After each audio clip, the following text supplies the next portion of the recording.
क्या आप जानते हैं कि महाभारत के महान चालबाज शकुनी, जिनकी चालाकियां कौरवों और पांडवों के बीच महायुद्ध का कारण बनी, अपनी मृत्यु के समय भगवान श्री कृष्ण से ऐसा प्रश्न पूछ बैठे जिसे सुनकर सभी कृष्ण भी पल भर के लिए मौन हो गए। एक ऐसा प्रश्न जिसने युद्ध, छल और धर्म के मायने ही बदल दिए।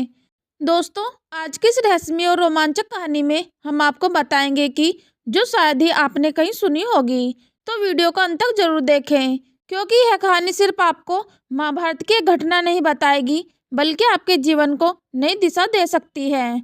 और हमारे चैनल प्राचीन स्टडी को सब्सक्राइब करना ना भूलें, क्योंकि ऐसी कहानियां हर दिन नहीं मिलती।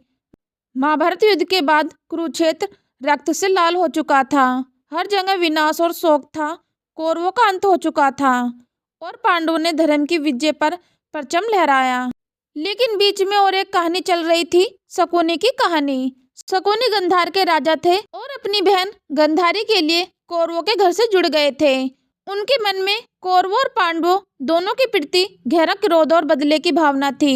उनके छल और चालबाजी ने द्रौपदी के चीरहरण से लेकर धूतकीर्णा तक हर घटना को जन्म दिया। लेकिन क्या आपने कभी सोचा है कि वह कौन सी वजह थी जिसने शकुनी को इतना निर्दयी और छलपूर्ण बना दिया? युद्ध के अंत में जब भी शकुनी को मारने के लिए ललकारा, तो शकुनी जानता था कि उसका अंत निकट है। वह मुस्कुराया और बोला, मैंने जो बीज बोया था वह आज फल दे रहा है, लेकिन मुझे मौत का डर नहीं। मेरा सवाल तो उस भगवान से है जिसने यह सृष्टि रची। जब भी शकुनी पर प्रहार किया तो उनके पराक्रम से शकुनी गिर पड़ा। मृत्यु का क्षण करीब था। उसी समय भगवान श्री कृष्ण वहां प्रकट हुए। उनका तेजस्वी रूप देखकर शकुनी के चेहरे पर अजीब सी शांति आई। उन्होंने भगवान श्री कृष्ण को देखकर कहा कि आखिरकार आप आ ही गए। भगवान श्री कृष्ण ने मुस्कुराते हुए कहा, शकुनी, जीवन तुम्हारे कर्मों का ही परिणाम था, लेकिन अब तुम्हारे पास समय नहीं है। जो पूछना है पूछ लो। शकुनी ने अपने कमजोर होते हुए शरीर को उठाने की कोशिश की और कहा, है माधव, मैं जानता हूँ कि इस युद्ध के पीछे मेरी बड़ी भूमिका थी, लेकिन एक बात बताइए, क्या मेरा जन्म और मेरा जीवन सिर्फ इस विनाश के लिए था? अगर आप सब जानते हैं, सब कुछ नियंत्रित करते हैं, तो फिर मेरे कर्म भी आपके नियंत्रण में ही थे। क्या यह सारा खेल भी आपकी ही लीला थी? यह सवाल सुनकर भगवान श्री कृष्ण कुछ पल के लिए मौन हो गए। ऐसा लग रहा था जैसे खुद प्रकृति भी इस प्रश्न का उत्तर सुनने को रुक गई हो। भगवान कृष्ण ने गहरी सांस ली और कहा, शकुनी, तुम्हारा प्रश्न महत्वपूर्ण है। तुम्हारा जन्म और जीवन दोनों ही तुम्हारे पूर्व जन्म के कर्मों का परिणाम था।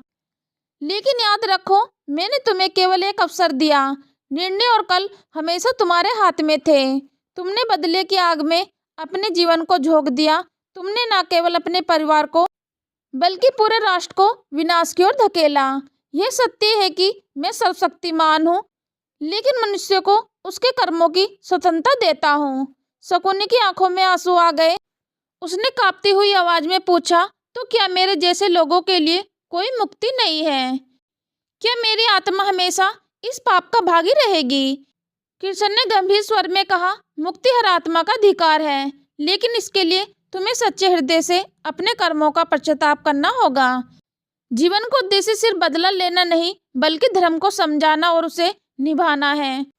तुमने यह समझने का मौका गंवा दिया, लेकिन आत्मा की यात्रा यहीं समाप्त नहीं होती। प्रश्न के उत्तर ने शकुनी को गहराई से प्रभावित किया। उसने अपनी अंतिम सांस लेने से पहले कहा, हे माधव, मैं जानता हूँ कि मैंने जो किया वह गलत था। अगर कभी दोबारा जन्म मिले तो मैं इस पाप का पश्चाताप करना चाहता हूँ। भगवान ने आशीर्वाद दिया, तुम्हारी आत्मा को शांति मिले। उसके बाद शकुनी ने अंतिम सांस ली। उसकी आत्मा मुक्त हो गई, लेकिन उसका जीवन हमें यह सिखाता है कि कर्मों का चक्र कभी किसी को नहीं छोड़ता। दोस्तों, शकुनी की यह कहानी हमें सिखाती है कि चाहे हम कितने ही चालाक क्यों ना हो, हमारे कर्म हमेशा हमारे साथ रहते हैं। पतले और छल का रास्ता हमें केवल विनाश की ओर ले जाता है। अगर हमें सच्ची शांति और सुख चाहिए, तो हमें धर्म के मार्ग पर चलना होगा। अगर आपको यह कहानी प्रेरणादायक लगी हो तो इसे अपने दोस्तों और परिवार के साथ जरूर शेयर करें। और हमारे चैनल प्राचीन स्टडी को सब्सक्राइब करना ना भूलें, क्योंकि हम आपके लिए ऐसे ही रहस्यमय और प्रेरणादायक कहानी लाते रहेंगे। चलो तो दोस्तों, मिलते हैं फिर नेक्स्ट वीडियो में नए ज्ञान के साथ। हम लेते हैं आपसे विदा। धन्यवाद।